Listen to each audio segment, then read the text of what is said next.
So that's the other thing too. Wasn't I mean, Deadpool was basically kind of something that they wanted to do outside, shy of the Marvel brand, right? And so coming from that, being kind of an outsider, and then it kind of paving the way of saying, yes, we can actually tell more of these types of stories, and hopefully they will, like in the future, allow the comics to represent themselves in a way that is mature and a way that's, I know personally, like I have wanted to see a Wolverine movie that is like viciously bloody, I guess, just aesthetically, because obviously it looks amazing cinematically, but it's Wolverine. He's built out of like razor sharp adamantium claws, and like he's all about anger and like this. There's plenty of anger and they did it well, right? Like the thing that I think is really interesting about the progression of Fox's X-Men films is it started out, the first one, Bryan Singer, it was very post-Matrix, give them the black leather uniforms, and how we've seen is pretty, I mean, there's been mistakes, and I personally, I think I've enjoyed every X-Men film that's come out to some degree. Obviously, some are way better than others, but they've all at least been, at the very worst, that was an enjoyable popcorn movie.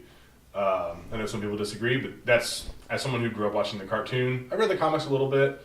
It's neat to see a PG-13, relatively, maybe not for little kids, but relatively like family-friendly franchise embrace the way I see the comics is most of the main X-Men arc, and you would probably know better than I would, is kind of it's sort of all ages-ish. It depends on what solo stories, X-Men we're talking about. Because if it's like, okay, because this last movie was like, you had just like instances, like there's like so many comic book eras that it pulled from. You had like Chris Claremont's like interpretation of like what the X-Men was, and you also had John Romita's like really vicious like Wolverine origin story in Japan.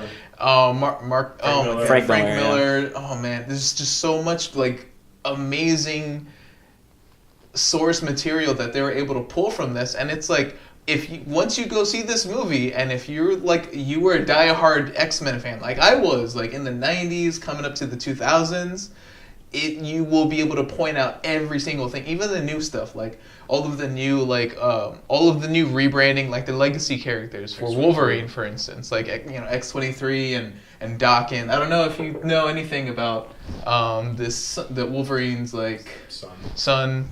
Daken is yeah. I don't know the comics super well, but I'm aware enough that he is actually his son, correct? Yeah, but it's like, it's kind of like they're giving that homage in. Yeah. Spoilers, like he's in there, but not really. I don't think you have to say spoilers. I think we've already established that. We've already established that. Spoiler alert! Spoilers. I have too much fun saying that. We had this discussion where I was more of a fan of, I guess, this is not a Marvel versus DC thing, because execution is execution. And honestly, like, I've read Marvel stories, but I haven't read too many that are full arcs. You haven't finished like full sagas. Like you never did like the Dark Phoenix saga or the Hellfire Club. You didn't do like no. I did Wolverines. I did Wolverines, the Frank Miller Wolverine stuff. I did Punisher. I did a few, but you did more main Marvel verse storylines, because the thing is, one of the crazier things about like the DC and the Marvel kind of like fragmentation is like the types of stories that are being told. Like, and you kind of see that with the movies, like the way the Justice League movie is set up, versus like, okay, Logan is definitely like a character piece, as opposed to the Justice League movie, which is not that at all. It's like this awesome kind of assembly of like these heroes and like this greater evil that's starting to emerge from the shadows.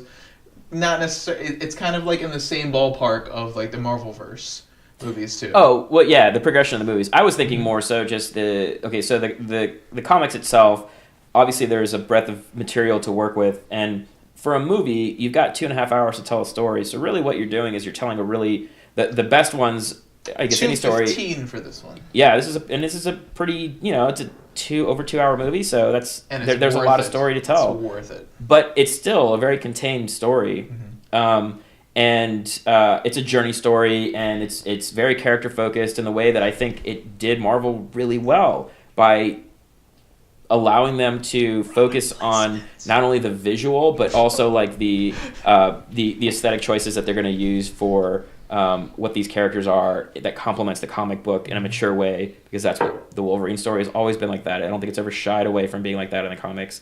You know, what people really love about Wolverine, and it's the same thing. This is why, like, I guess going back to the DC stuff, it's like that kind of overall moral story, but then the philosophical story that goes behind it, like what these characters really stand for, and then actually seeing them in action that way, which is what I thought this movie did in spades. Like, it was amazing that way, and it also paid homage to so many things. But the original X-Men movies weren't like that. Like, they were all trying to find some type of thing to latch onto. They're all trying to, like, kind of build and kind of go back to, like, the original core fan base of, like, who still, like, you know, really likes either the X-Men or watched, like, I feel like the cartoon series from, like, the 90s. People who are just, like, who just felt like this great love for the X-Men franchise. But the movies, like the movies, the first two movies, let's say the Bryan Singer, the first two movies where they focused on identity. It's like kind of identity politics, right? So they focused on identity issues, and then the third movie was supposed to be a main event. Actually, I never saw it. The third movie. No, I never saw the third one. So, well, I'm not gonna say you're doing yourself a favor, but I know I've heard, but it's like the third movie is more like the global movie. It's like almost like you can compare it to like Extinction. The first level. Avengers. Yeah, it's kind of like Armageddon for like the mutants. I would just say that. But what Logan does so well, 1 and 2 finally boils over, and there's kind of like a big war-ish. Right. Yeah. But what Logan does so well is that it establishes so many very interesting world politics too. That the X-Men movies have not been like the type of movies to shy away from any of that kind of stuff. But like here you see like really cool stuff. Like they talk about GMOs, they talk about like immigration politics. Yeah, like it literally from the first shot. Mm-hmm. Whatever your political stance is, whatever your like idea of a nightmare dystopia is, they touch on it. Whatever your views are, they manage to bring it all in. So poignant, and it's very interesting seeing that develop, like especially with like all the stuff that's happening like currently in our own political climate with like the presidency, however you feel about that or not. It's really, really cool to see that. And then there's also like the whole idea of like enhanced human beings. That was something that I was like picking up on a lot, because that's like stuff that we kind of talked about, like not necessarily in this video. Hold that thought too, because I'm going to segue that into Alien.